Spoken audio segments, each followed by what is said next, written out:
My name's Cara and this is my story. When I was born, my parents were told that I was born with a rare form of pulmonary atresia that had other complications with it, but at the time in '84 when I was born, it didn't have a specific name. When I was 3 days old, they took a vein or an artery from my arm and built a ventricle or an artery, I believe. That didn't actually work. So then at 6 days old, they performed a shunt procedure. They told my mum and dad to take her home and enjoy her while you got her, because it'll be a miracle if she lives past the age of 6.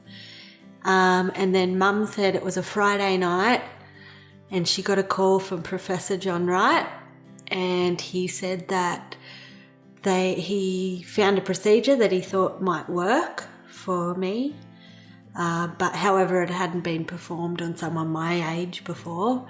Mum said, I can't make that decision, what would you do? And his answer was medically off the record books. He said, just personally, I would always regret if I didn't try it. And so mum said, okay, let's do it. When I was a kid, I led a pretty normal life. I knew I had a scar and I was sick when I was a baby, but my parents raised me to think I was no different to anybody else. I wasn't raised to think I was a sick kid. So I didn't really think much of it when I was younger. And then when I was 21, I went into heart failure, and they did the pulmonary valve replacement. Then my most recent surgery, I remember being in the anaesthetic room and I said, I'm going to be okay, aren't I? And the last thing I remember was the anaesthetist said, yeah, of course you are. And then I woke up in recovery. The mental recovery sometimes is just as hard, or if not harder, than the physical recovery. I talked to a counsellor. I just find it's easier to talk to a stranger about it, but I do still have moments where I get quite anxious or a little bit down, because you go through this, and anybody who's been through major surgery or a major life incident, it's hard to explain. You go through this big life-changing and life-altering moment, and then you've recovered physically and you're just meant to go back into society and go back. And that's what I've found quite hard, because you go through this big thing and it's like, oh, well, okay. Yeah. I've also started to look after myself a bit better, so I eat a lot more healthy. I try to walk at least twice a day. I obviously can't do a lot of high intensity or cardio, but I still try to keep busy by walking or swimming. I like going to the beach, so even if it's a stroll along the beach. When I had my surgery when I was 21, I got a new lease on life, so I just was like, threw caution to the wind. I pushed boundaries.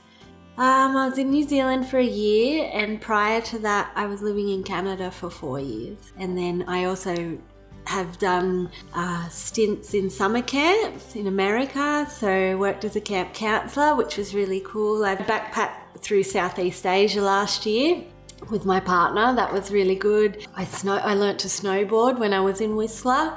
Obviously couldn't do a lot of runs, but I was very proud of myself because I still gave it a go, and I think I've done everything. So now I'm quite happy just to spend time with my loved ones and my family, but it definitely does push you. If anything, it makes you want to do things, or personally it made me want to do things more. Even things I probably shouldn't have done, but I just did them because I was like, oh well, you're here for a good time, not a long time, and I didn't want any regrets. It's the little things that count. And it's the people around you. You don't have to have a lot of people, but as long as you've got people around you that love you and you can be yourself, then just do that. Hi, I'm Tom. I'm Cara's father, and I'm proud to be here to share her journey with everyone. They told us a day or two later that she was a blue baby, and we didn't understand. And that means like she was having trouble breathing and stuff. So they're called blue babies. And that's when it all started rolling on from there. And it was all pretty harrowing at the time. But we sort of made a pact that we wouldn't wrap her up in cotton wool, let her do the cross-country runs and join nippers and just be like other kids. And I just used to tell her that you're part of a special club, you get a zipper, and you're in the zipper club. And she loved that. I remember we were going to the dump one day, and she said, Dad, she said, you know when I went to hospital? And I went, yeah. She said, did I cut my heart out? I said, no, love. I said, who told you that? So I'm guessing she copped a little bit at school. I said, you got a beautiful little heart, you know. But other than that, it's all been, you know, we knew what we're in for, and so did Cara, and she's like inspiration to me. She's a tiger. She makes me feel very, very proud. And I love her for that fact. She's got a lot of inner strength, and I draw from that. Don't think just because you got that ailment you can't do anything. Yeah, wherever you like, do whatever you want. And that's, you know, like I say, she's my tiger and I'm proud of her, and that's just how it is. Love you, bud. Love you. So Professor David Sellermeyer is my cardiologist, and he also works with the Heart Research Institute. Medical science has come a long way anyway, and without research teams or people looking into it, I wouldn't be here. Not many people are aware how common congenital heart disease is.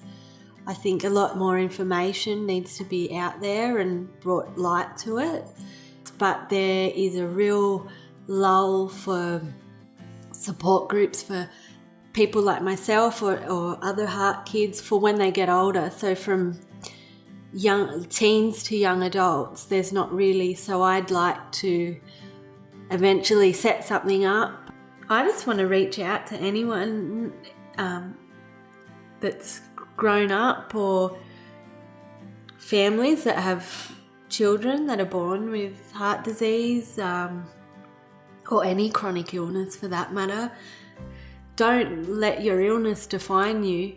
If anything, let it push you to go out there and grab the world by the hands. And you know, you're lucky to be here and you've fought hard to get here, so just enjoy life. And that's my biggest message. I just want to, because without my parents like raising me like that, I wouldn't have done the things I've done, or I wouldn't be here today.